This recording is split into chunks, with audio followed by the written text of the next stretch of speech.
Hello friends, I am Ayantika, and in this video I am going to discuss about the sexual reproduction in a bryophyte Marchantia. Now, bryophytes are intermediate organism, that is intermediate between algae and the pteridophyte. So it has got both the aquatic as well as land dwelling characters. So this Marchantia, it is a bryophyte belonging to Hepaticopsida or it is a liverwort. Now, in Marchantia species, reproduction it is mostly vegetative because in sexual reproduction it is dependent upon various factors. The limiting factor is that both the male and the female sex organ has to be immersed in water, so it occurs only during the rainy season. And the second limiting factor is that Marchantia, it is dioecious, that is it is sexually dimorphic. So single male plant bearing the male sex organ and another plant bearing only the female sex organ. So presence of both the male and the female plant in close vicinity is another prerequisite. So that is why sexual reproduction is very limited in Marchantia. It is limited during the rainy season. So reproduction in Marchantia, it is oogamous type, which means that the reproduction in this type of reproduction, the gametes, they are dissimilar both physically as well as physiologically. The male gamete, it is a motile sperm, much smaller in size, and the female gamete, it is non-motile egg that is retained inside the female sex organ. So it is oogamous type of reproduction. And what are the factors that determine, that trigger the sexual reproduction? One is high humidity, another is starvation of nitrogen. That is, at the end of the growing season we see this type of reproduction. And the sex organ, they are born on the dorsal surface, that is the upper surface of the thallus, very close to the growing terminal or the apical end position. But the sex organ, they are born in special structure, that is the gametophore or gametangiophore. These gametophore, gametangiophores are the accessory sex organs that bears the sex organs.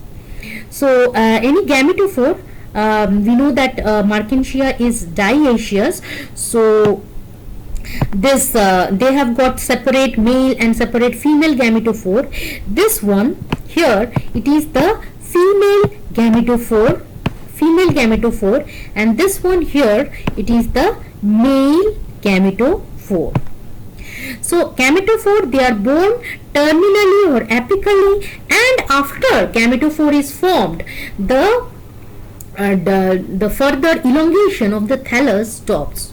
So basically at the end of the growing season this starts, and after gametophore formed, gametophore entire thallus, it projects its all the resources towards the formation of only the gametophore. So this Marchantia, it is sexually dimorphic, and it has got two type of gametophore, the ANTHERIDIOPHORE that bears the male sex organ, and the ARCHEGONIOPHORE that bears the female sex organ. So as because it is dioecious, so one type of gametophore will not usually contain two type of sex organ, but under abnormal circumstance this type of gametophores are seen, where this androgynous receptacle, it has got both the sex organ in the same receptacle. So this one is the stalk, this one entire region is the stalk region, so this one is the receptacle region. So in case of the androgynous receptacle, they have both type of sex organ, but that is an abnormal case. Also sometimes the stalk of the gametophore, it becomes branched. The stalk becomes branched, and each of the branch at its tip develop another receptacle. So that is also an abnormal structure. And another abnormal structure is the carpocephala, where this stalk, which is usually flattened disc-like structure, so they develop grooves. So this type of structure is called the carpocephala. Here in this picture we see that this one is the male antheridial disc. Note that it is a much flattened disc, but on the other hand, the female or the archegonial disc, it is umbrella shaped. Earlier it did look like this, but as it matures it becomes umbrella shaped due to the growth of the central region. The central region after this central region after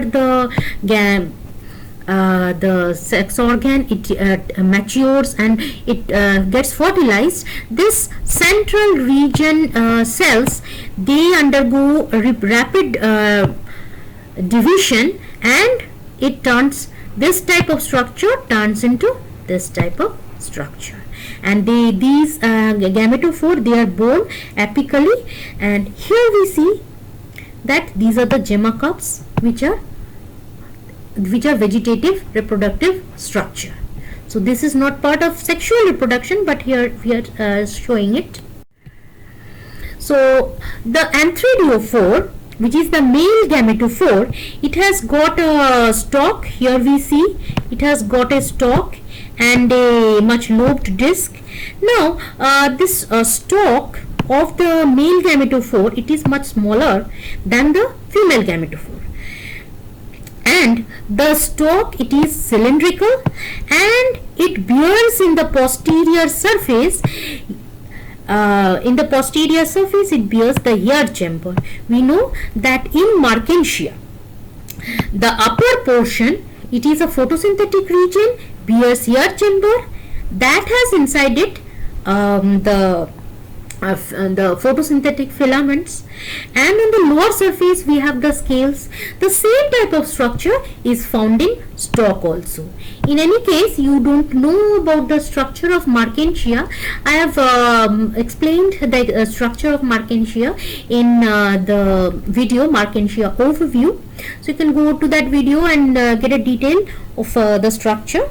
So the stalk has a similar structure to that of the Marchantia. So we can say that the prostate growth that was in the thallus of Marchantia now turned into a vertical growth in the form of stalk. So the receptacle, this one, or we can say this structure, it is usually 8-lobed, but 4-lobed receptacles are also found. However, they have got a toothed margin. We can see that they do not have an entire margin, but they have a kind of toothed margin. And each of the lobes of the receptacle, they have a growing apex. And in the apical region, and the male sex organ antheridia is born. And antheridia that is born on the top of the receptacle, they develop acropetally, which means that the marginal region will have the youngest antheridia, and the central antheridia are much older. So this is how the antheridial structure looks. This one, we see that the stalk region, it has got rhizoids and scales on one side, and it has got this ear cavity, ear chamber with the photosynthetic filaments. Here we see on the other side. On the receptacle, top of the receptacle, also we see the ear chamber. See, this one is the ear chamber, and it contains this photosynthetic filaments, and it is an opening with this ostiole. See, so this entire air chamber, it is lying intermingled with the antheridial chamber. Now antheridia, these are the antheridia, which is a oval shaped elongated structure which has got a multicellular stalk that lies inside this chamber. This chamber, it is called the antheridial chamber. So this antheridial chamber, it lies intermingled with the air chamber. So antheridial chamber is it is embedded inside the receptacle and lies embedded among the air chambers. So inside this antheridial chamber we have got antheridium, and the antheridium has a jacket of sterile cells called the antheridial wall. This sterile antheridial jacket is an advancement over algae, because in algae, because it is growing in an aquatic media, it do not require much protection against desiccation. But this walled protection, it helps in preventing desiccation to the inner tissue. So the antheridial wall, inside the antheridial wall lies the sporogenous tissue, which forms the sperm mother cell. The androgynous cells, they form the sperm mother cell. So this is how the antheridium looks, and this is how the sperm looks. This one, we see it is much elongated, and it has got two flagella in the anterior surface. Here it is attached to the anterior surface. Then we see how about the antheridia. Earlier we have seen the diagram of how the antheridia looks, and now we see that inner cells, they are called the androcyte mother cell, and it undergoes repeated division to form these androcyte mother cell. They undergo repeated division to form this structure, where there is these two triangular cells. These triangular cells, they are called the androcytes or the sperm cells. Now these triangular cells, the androcytes, they by metamorphosis, they converted to this type of sperm. So from the figure D to the figure H, entire process of formation of sperm from the sperm cells, it is, or the androcyte, the entire process is called the spermatogenesis. And the sperm, they have a very elongated structure. They have elongated nucleus. This one is the elongated nucleus, and here in the anterior surface there is two flagella attached to the anterior surface, and on the posterior surface, this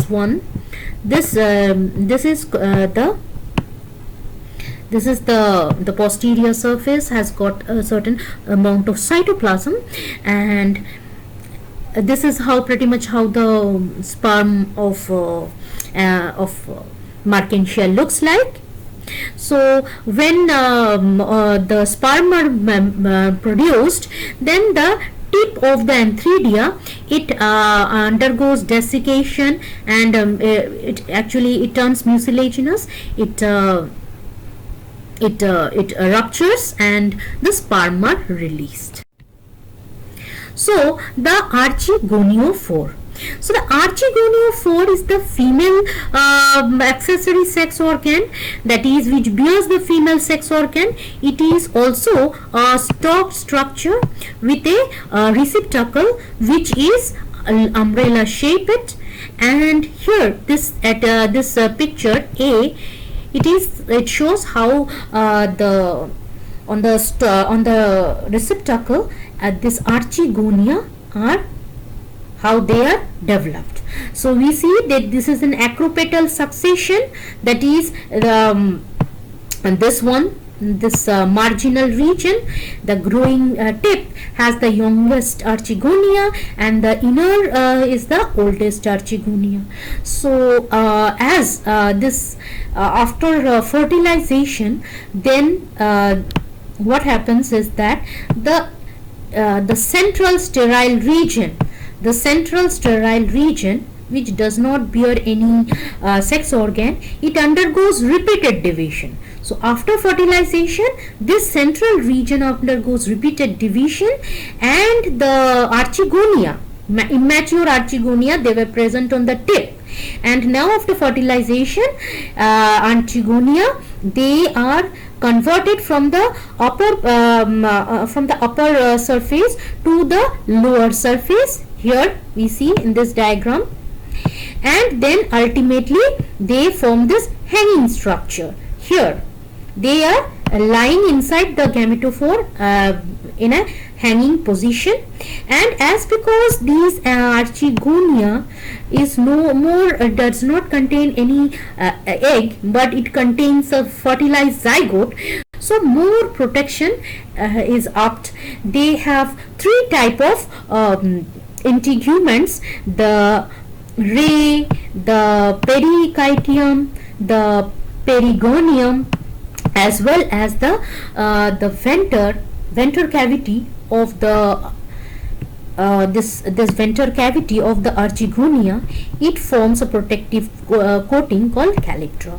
So three type of protective coating develops once the archegonia has a fertilized egg or the zygote or embryo, and it lies in a hanging position on the under surface and the upper surface. Here we see that it has got the photosynthetic area, that is the air chamber containing the photosynthetic filaments.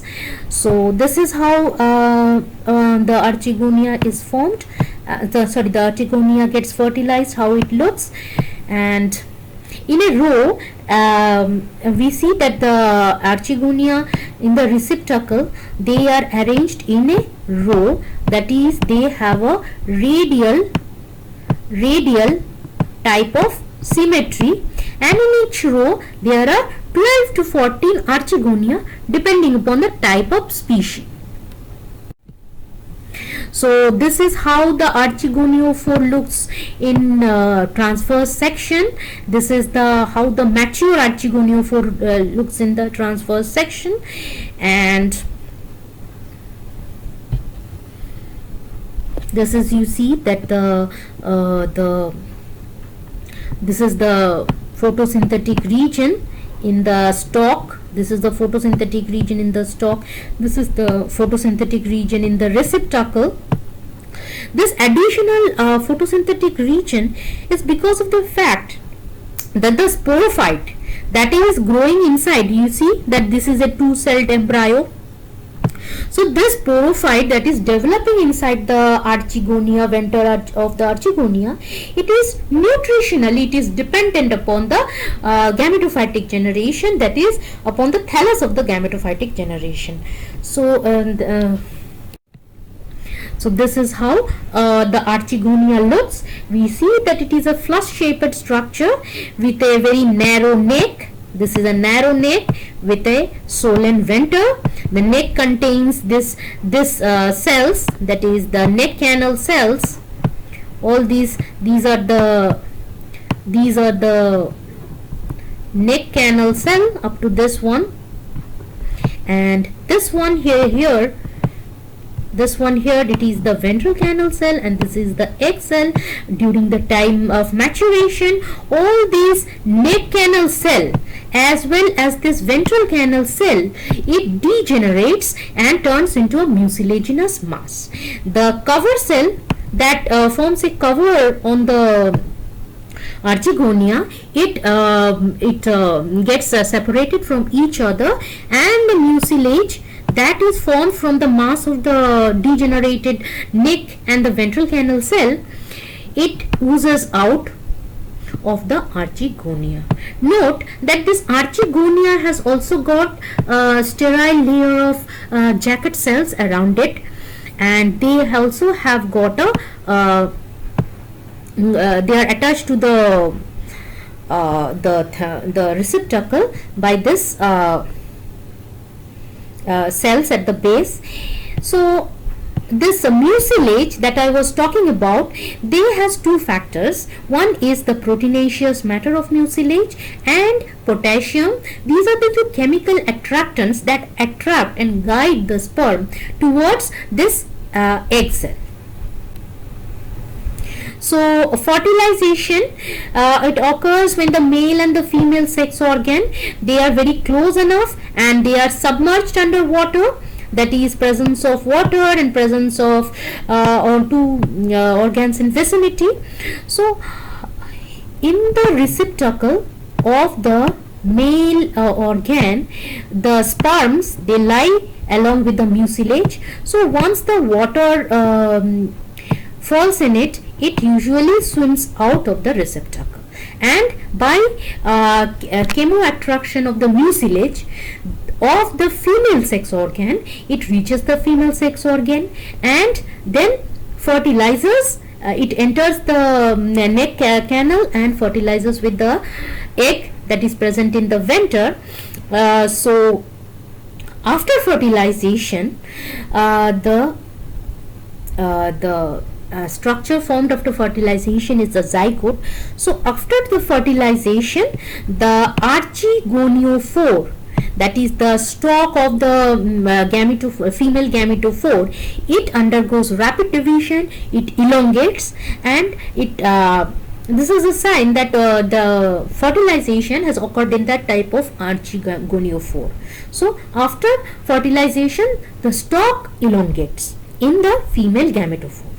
The fertilization, it is affected by water. Apart from water, insects also play a role. Insects such as the springtail and the midget that feeds on the mucilage. We know that both the male and the female sex organ, they secrete mucilage, and this mucilage is the main attractant. The insect, it feeds on the mucilage, and it in this process they brings about the fertilization, same on a similar line that of pollination that is caused by the insects and bee.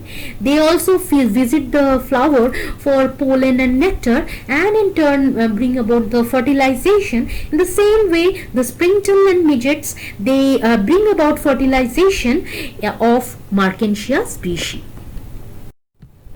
So this is the sporophyte. Here we see that this is a single cell, and from that we have this two-celled embryo. The zygote has divided into this is the A is a zygote and B is the two-celled embryo, and the development of the sporophytic generation, it occurs inside this venter of the archegonium.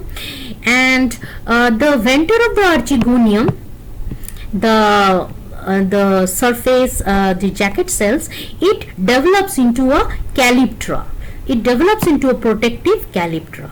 So as the zygote converts to a two-celled embryo, to a four-celled, that is a quadrant stage, to an octant stage, here the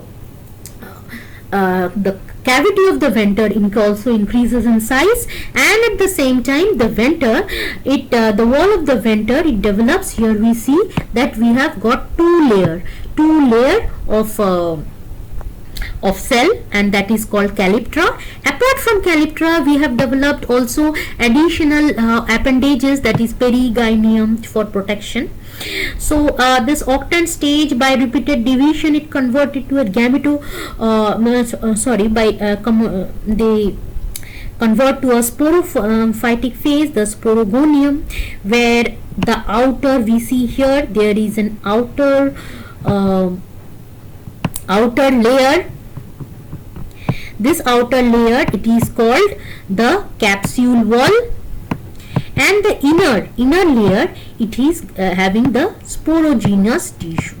And this sporogenous tissue, that is in the inside tissue, undergoes repeated division to form two types of cell, that is the spore and the elater. Here in this figure F, we see that this elongated cells this one, they are the elater mother cell, and these cells, group of cells, they are the spore mother cell.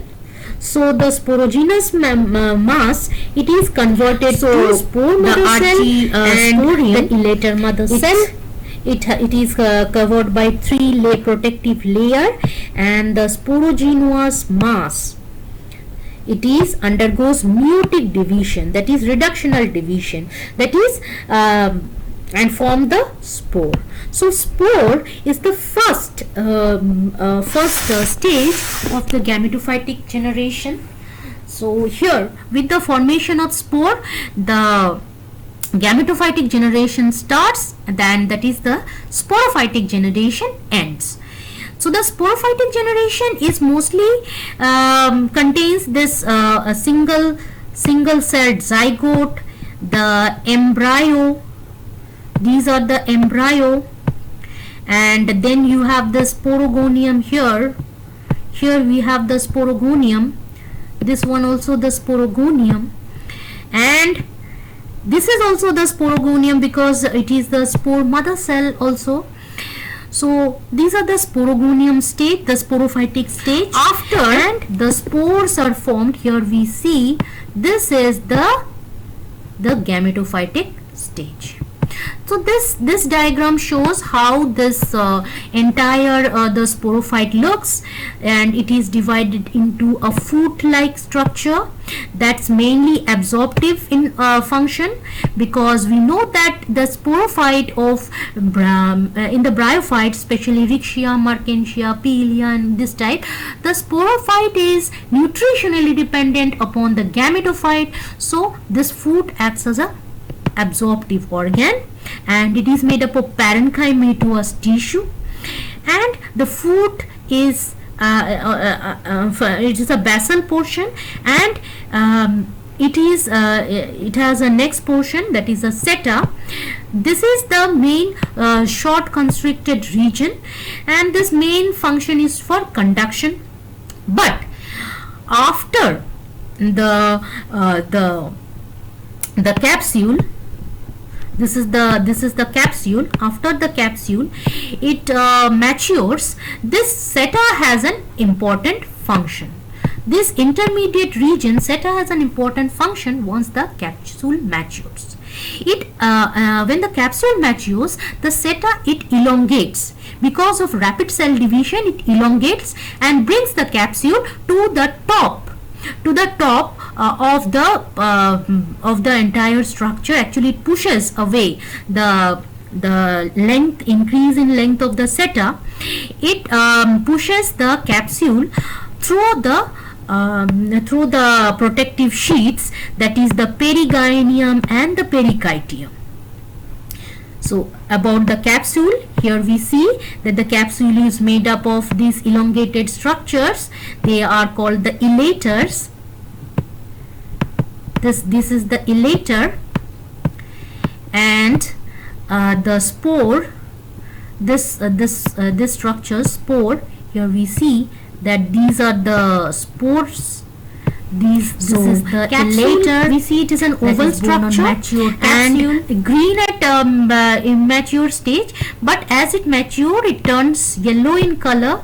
The wall of the capsule, this wall in the apical region, this entire jacket in the apical region, it usually dries away and matures.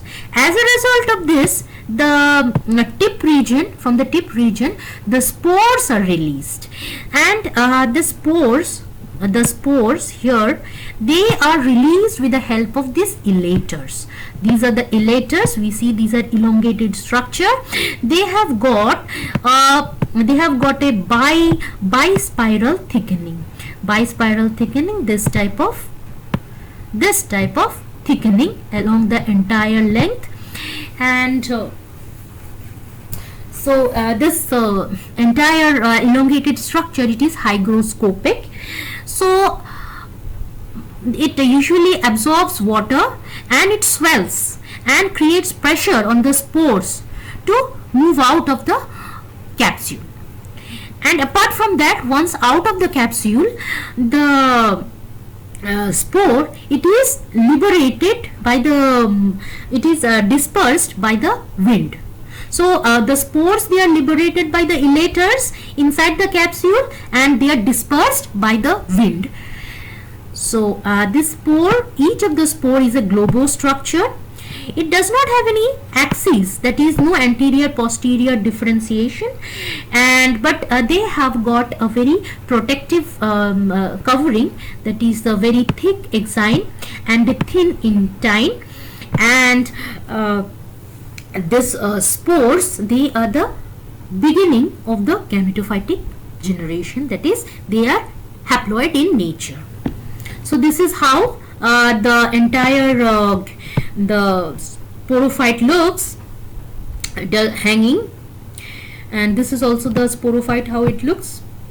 Here we see that this is the remains of the calyptra, and the stalk has got elongated and it passes the perigynum and it exposes the capsule, and this exposed capsule and elater mass, the wall of the spore has dehisced and it has exposed the mass of spores and elaters.